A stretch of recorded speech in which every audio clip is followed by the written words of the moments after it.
See, now it's recording. Okay, and you just let me know when we're 10 minutes in, yeah? Okay, so today is the 21st of March. My name is Natalie Barris. Yes, Natalie. I am here in Southampton. We are doing an interview with, please introduce yourself. Oh, hang on, let me get this microphone in the right position. There we go, like that. Introduce yourself for me. Well, I'm Kavita Kapoor. Have lived in Southampton since 1971. Came here with my parents. Had no option but had to come. And, have been educated in this country. Have worked for the University of Solent for 20 years. Started as a small project accountant. And they never let go of me, which was nice. And then got married and moved into this house.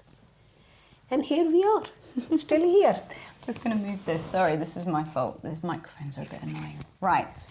So, what I want to know is how old... Well, no, let's start right at the beginning. So, you were born where? Nairobi, Kenya. What year? I was born in 1954. And what is your first memory growing up? In Kenya. A lovely, happy home. Lots of fun. Lots of joy. Lots of telling off by our father when we did lots of wrong things. Playing in the street with the boys. Because I came after my brothers.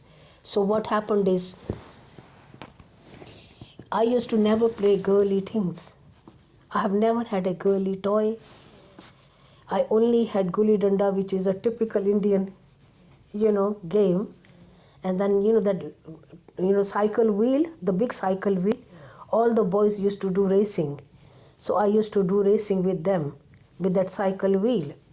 So I have grown up as a tomboyish, you can say. So describe what... So hang on, so you were born in Nairobi. Did you always live in the same house? Yes. Describe that. Our house, when I grew up, I remember myself in that house. It was, how many bedrooms? 1, 2, 3, 4, 5 bedrooms. Kitchen, dining room, dining and lounge together, and bathroom, and little veranda, and a garden in the front, and a small garden in the back. And our dog with a dog house in the back of the garden. And where was it in Nairobi? Nairobi South B, Zanzibar Road. Wow. And what did your parents do? What were their jobs? My father was the head of finance in the British government before, in the Treasury.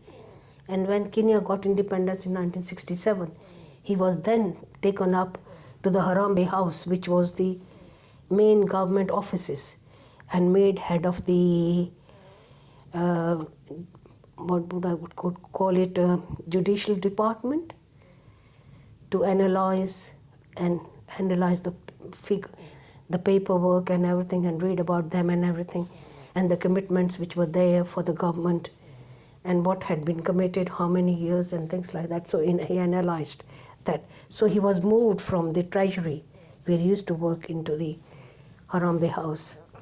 Wow. And your mum? My mum was a lovely housewife, happy housewife. She looked after us. She was very fond of music. She was very fond of religion. My father was very religious. He was the head of the Sanatan Dharma school and the society in Kenya. He was the president of that. What is that? That is like the Hindu Vedic Society. Exactly like that. They came and built this Hindu Vedic Society when they came here in 71. Our parents were the founder members have actually built that temple. And similarly in Kenya, in Nairobi, Shri Sanatan Dharma was the society which was for all the Asians. People came, all the Asians, and next to that was the Shiv Mandir, which was mostly Gujarati, but the community interchanged from one to the other. And he was the president of that society, Hindu Shri Sanatana Dharma in Nairobi. Wow. Why were your mum and dad in Kenya? Why was my mom and dad in Kenya? Because my grandfather came from India, and they were actually living in 1937 until 42 in the Pakistan side of Punjab, where Bin Laden was killed, Abbottabad. Abbottabad is the city where Bin Laden was stationed, and he was killed by the Americans at Abbottabad. We actually come from Abbottabad, which is the town Punjab of, which was the old Punjab of India before the partition. So we came from there, but because there was so much, sort of people were aware that things were going to go wrong, when India got independence. So my father decided to move the whole family from Abbottabad, because my maternal grandfather was the postmaster general of Abbottabad post office in Abbottabad. My mom's dad, he was the postmaster and he knew that the things were going wrong. So he stayed back, but he moved the whole family, because during those times in 42, they did not want unmarried girls to move from one place to the other, because if they were caught, they would be raped. By who? By Muslims, or by vice versa, killed by the Hindus if they were Muslims. Because of this conflict that was going on in India between Hindus and Muslims, because Jinnah wanted his own Pakistan, and Gandhi did not want to split the country. So there was conflict of interests between the two communities. And what happened is, so they married, my father and my mother got married, and they were moved from Abbottabad to India, to Delhi in India. And my father decided that finding a job at that time in India was next to impossible. So to have to look after the parents, and then having got a wife to and then he had one brother, and he was married as well. So, to look after and one sister. So it was a large family we have to look after. So he decided to come to Kenya. And he was not a qualified accountant at that time, but he came to Kenya, and he started living in Nairobi in one bathroom, because he did not have the money to rent a room. So what he decided, he said, I will sleep in the bathroom at night. In the morning, I will wrap up everything, and I will put it in one of the neighbors, one of the people who lived there, put my night clothes and everything in bags and there. And he lived there for 6 months, and he worked, and he collected every single penny that he earned. So he was living in a shared house, but he didn't have a room. He lived in the bathroom of a house. Yes, because nobody used the bathroom at night. And he would come out in the morning and go to work, and he would come back at night. What work was he doing? Do you know? Well, at that time he was doing like an ordinary clerical job, and he started studying. He wanted to qualify as an accountant so that he could get a professional job. And then within 6 years, he passed all the exams, accountancy exams. And he came to Kenya in 1938. And within 5 years, by 38, 39, 40, 43, he got my mother and my grandparents to come to Kenya. So he got 2 rooms for them and a place where they could live comfortably. Mm-hmm.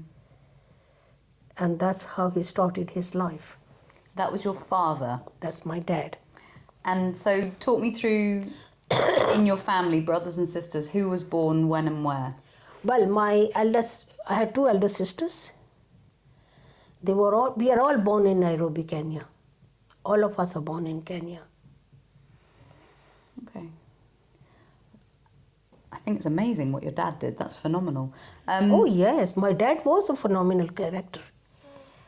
I'm telling you, we absolutely hats off to him that he was our father. Thank you God for making him our father. And thank you God for making my mother our mother. They were one of the most lovable, happy family couple. They gave us a very happy life. We have no words to thank them. In this whole world, no, many times we say thank you to them, they are not enough. So you remember growing up, you remember, what was school like? In Nairobi? Well, school was just, it was a very conservative school. So we had a white shirt and a blue skirt and a tie to wear, which we used to always say, why do we have to wear this tie?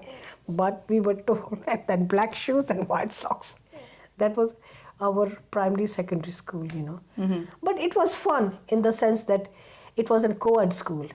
It was not it was co-ed, so it was a lot of fun. And we used to fight with each other, and we used to come home with our ties taken off, our shirts out of our skirts and everything.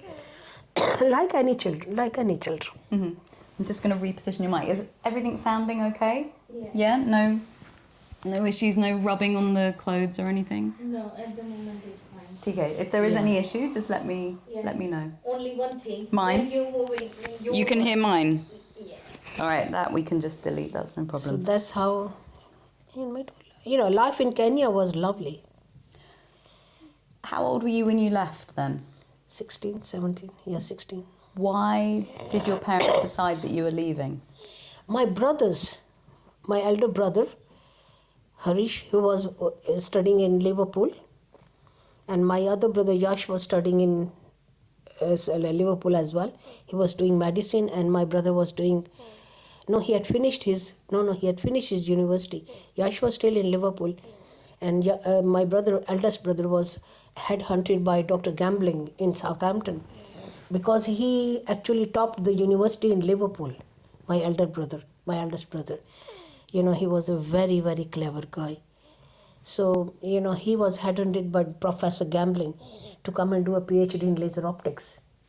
So he gave him a full scholarship and got him from Liverpool to Southampton. And he was doing a PhD in Southampton under Professor Gambling. And then my father retired from the government service in 1970.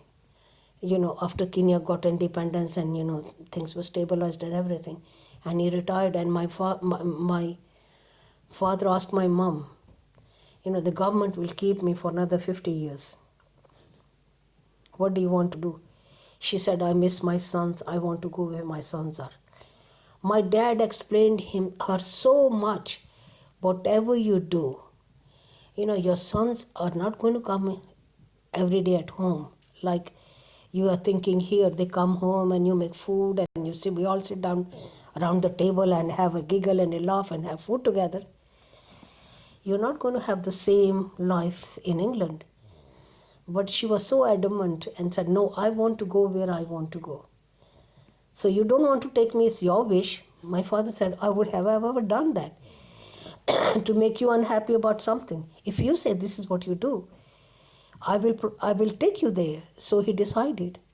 He decided to leave Kenya, and we came to Southampton in 1971. He came in 70. So he came in February, and we came in 1971 on July the 3rd. And the thing was like, he bought the house in Southampton. He came to Southampton, and he and my brother bought the house 88 Tennyson Road. And they redecorated the whole house, made it modern, made things which are required in a house. for you to live, obviously. And then we came. So for us, for my mom and me, the transition was from one house to another. My father and my brother were at the airport to pick us up. My brother had made sandwiches and everything and made tea, and we stopped on the way, and we all sat down and had our sandwiches and tea and everything and came home. And then it was from one home to another, and I just came. He was obviously going to the university. I came and went to do my A-levels.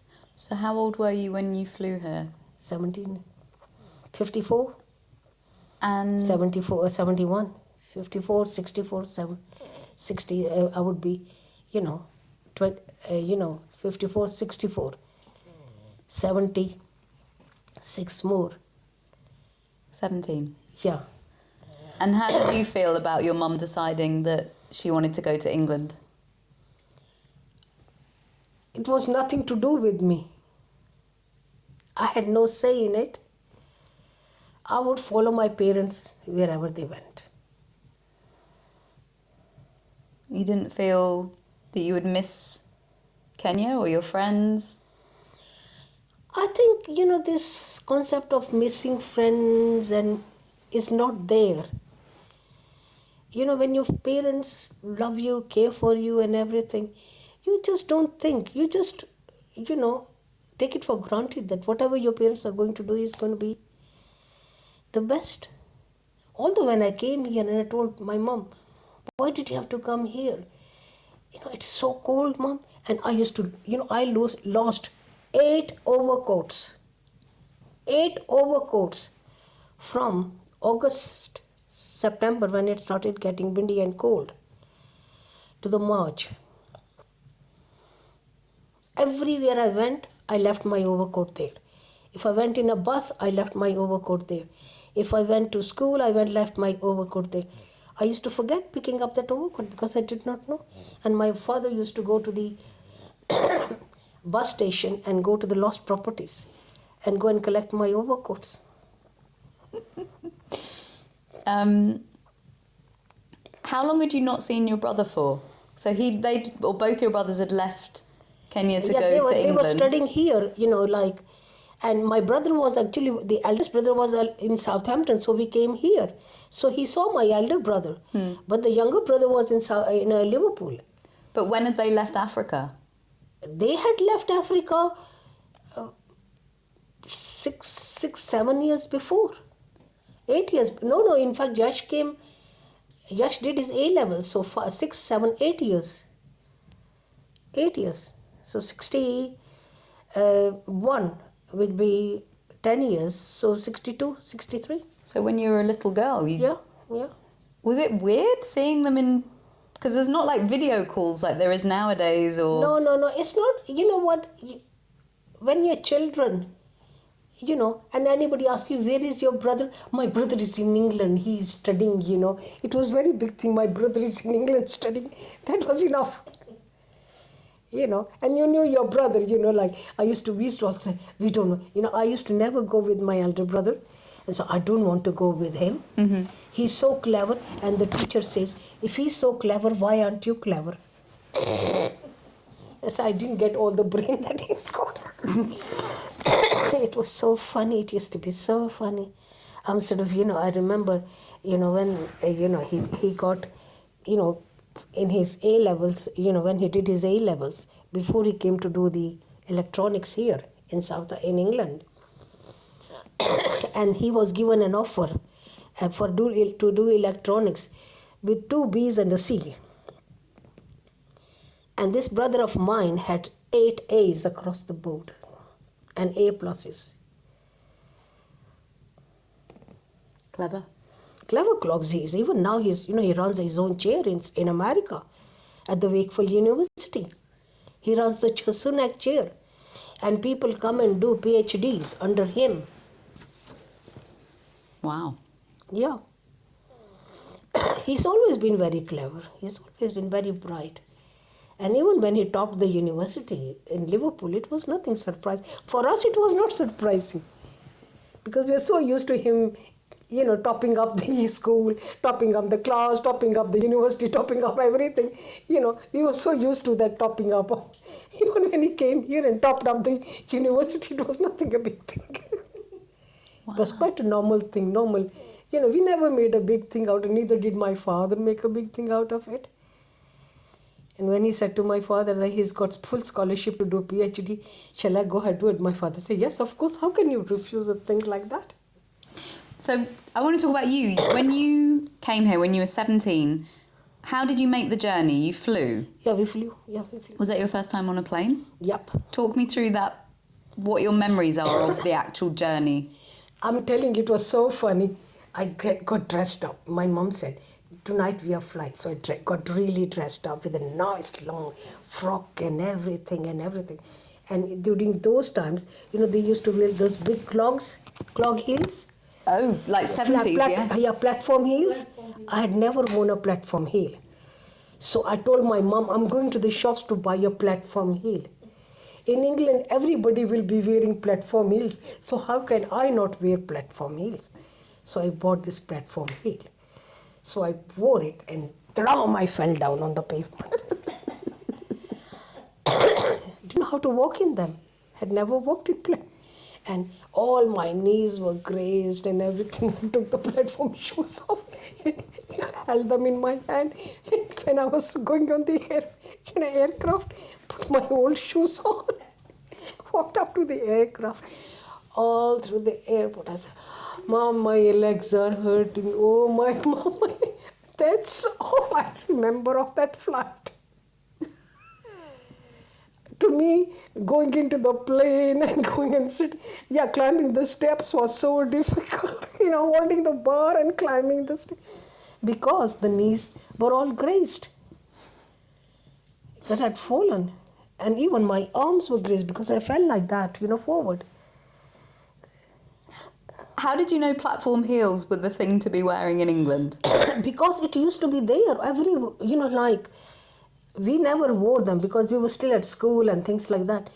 But they were talked about, like in your group, your friends.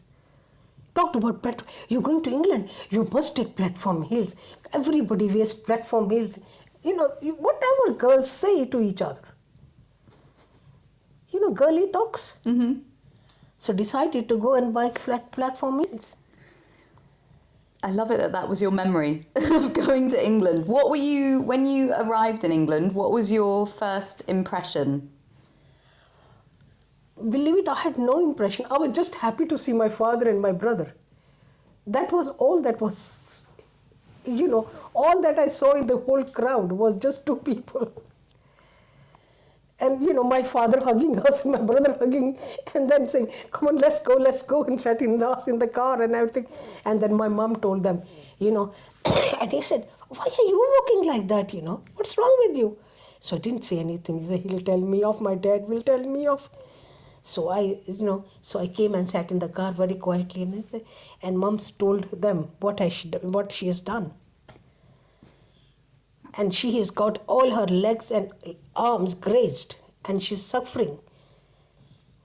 And then my brother got some paracetamol, I think he must have, gave me those tablets to eat, and then he said, I'll go home, and when we get home, then he put some medicine and everything. And he said, what were you doing? And mom said, you see the shoes that she's bought. Look at the shoes that she's got there. My brother said, I'm going to throw that in the bin. That's all my first impressions of getting to England. And what about your first impression of Southampton? Do you remember what you first thought when you saw the city? Well, went to school. I used to love Southampton because it looked like Nairobi with greenery and everything like that. So I loved going to the common and things like that. It was very happy place. Mm-hmm. Lots of greenery, and we used to walk everywhere. We used to walk to the university, walk to the school, and come to the, when I was doing my A-levels, and, to this in Atherley School, next to Atherley School, Taunton College. did my A levels. So just walk there and come back and see this greenery and everything. The winters were very difficult, as I told you. July, August were okay because we came in July, the weather was fine. August was fine, it was still warmer.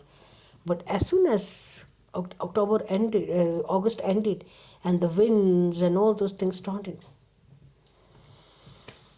that was the end of me. I hated it. I used to tell my mom, why did you have to come? And then I was to say to my dad, why didn't you bring Mangi with you? What's that? Our servant, our servant who did all the housework, not the gardener, the inside.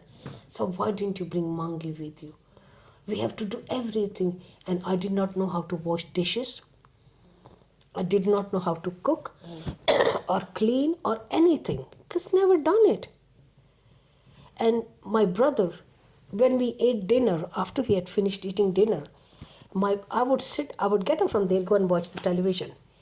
And my mother would see my brother, elder brother, pick up all the plates from the dining table, take them into the sink and start washing them. My father would take all the dirty clothes to the laundrette and wash them, get them dried and everything, fold them up and everything, bring them and give us our piles. Here I did not do anything. And my mother used to come in the lounge and say, haven't you got any shame? Get up from this TV and go and help your brother. He's washing all the dishes. And I used to then start crying. So I'm being told of every day. I used to tell him, why didn't you not bring Mangi then? You should have brought Mangi with us. Every day you're telling me off. So then my brother taught me how to, he said, you take this tea cloth, when I wash, then you dry them like this and put them there. So he taught me how to wash the dishes, how to dry them, put them away. I'm telling you, it was hard work. So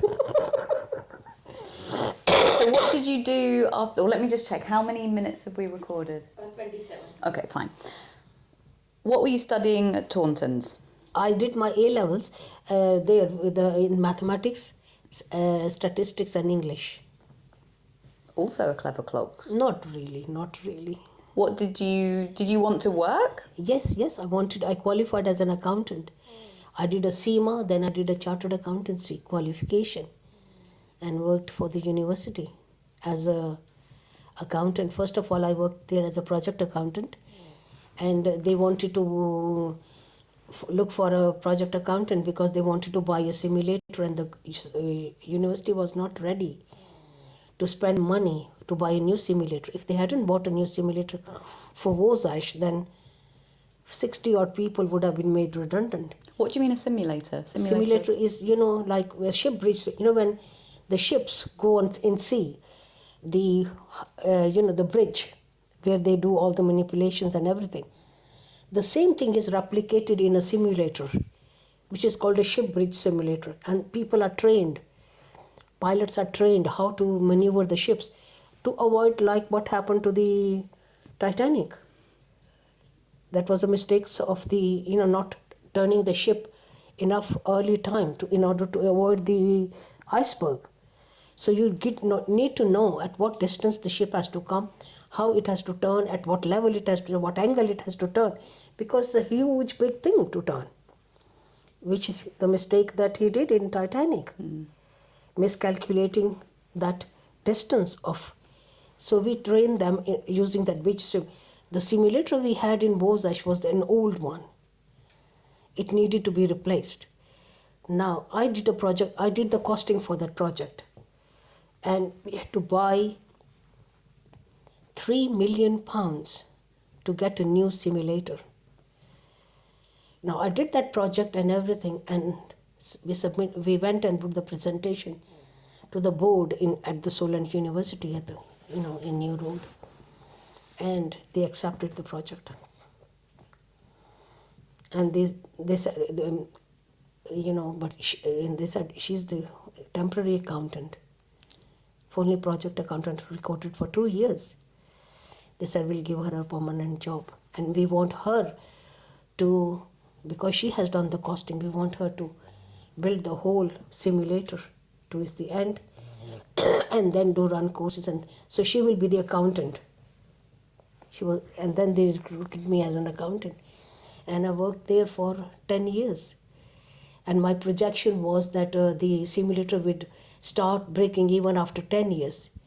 After 8 years, it broke even. And then after that, there was no coming back. And these Warsash College was survived. 70 odd people, their jobs were safe.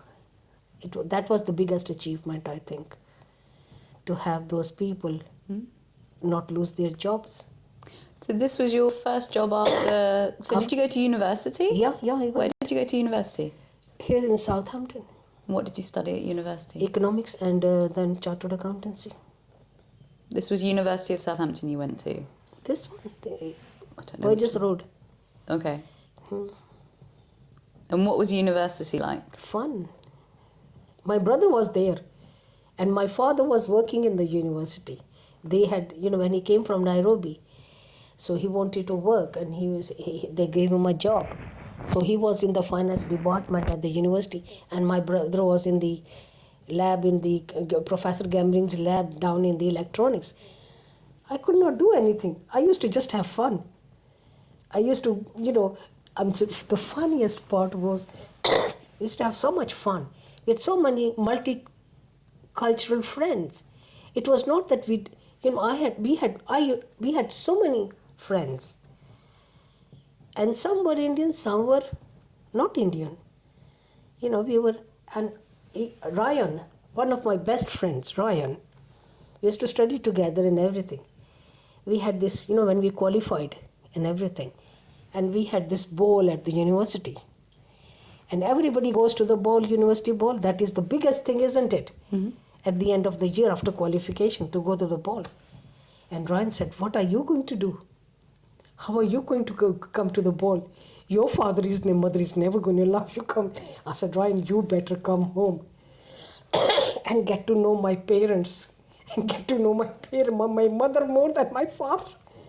But then he knew Ryan. My brother knew Ryan.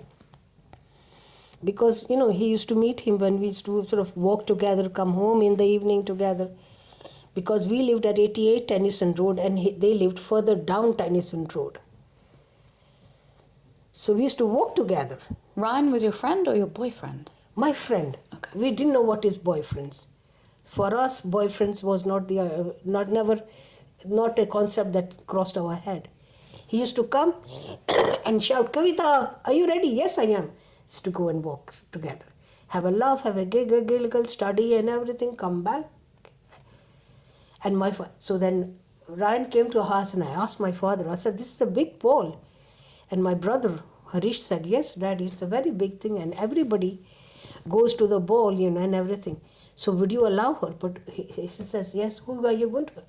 I said, "Dad, I only know Ryan with whom I go and come. The rest of them are all colleagues in the class, but he lives near our house." So my father agreed. And my mother agreed with him. That was the blessing from the Almighty God. So I bought a lovely, long blue dress with a black belt, really, really very smart looking, and so my father said, "But you have to be home by midnight. You cannot go beyond midnight, okay?" He told Ryan that as well, and he told me that one. "This is the only reason I'm going to send my daughter with you." We never drank, we used to never drink. We have never drunk any spirit, wine, nothing. Never crossed our mind. Because it was not needed. There was enough love in the family and enough care, devotion in the family that you never thought of drinks. So all you drank was orange and Coke. Not even orange Coke, I think, mostly. We were busy dancing and having fun and everything. Didn't realize it was already 12 o'clock. And Ryan saw and said, "Kavita, it's 12 o'clock. It's gone 12 o'clock. we are both going to be dead by the time we get to your house. And then, funny enough, we had got the cab. So the cab was standing outside. The dad had booked the cab for us to come back at night. So we got into the cab and came home, and here my father and mother, all lights flashing. My father in the lounge, my mother in the lounge, walking up and down, up and down. Where is she? Got home it was 12:30, gone 12:30. We came home and my father looked at me as if he was going to strangle me. I said, hey, may this earth open and I go down in it and it gets closed. Can't face my father. And then he said, Ryan, thank you very much. He said, and Ryan apologized. He said, Mr. Sunek, I'm very sorry. We did not keep track of the time. We did not, I'm really sorry. I sincerely apologize. My father said, that's all right. It's happened. And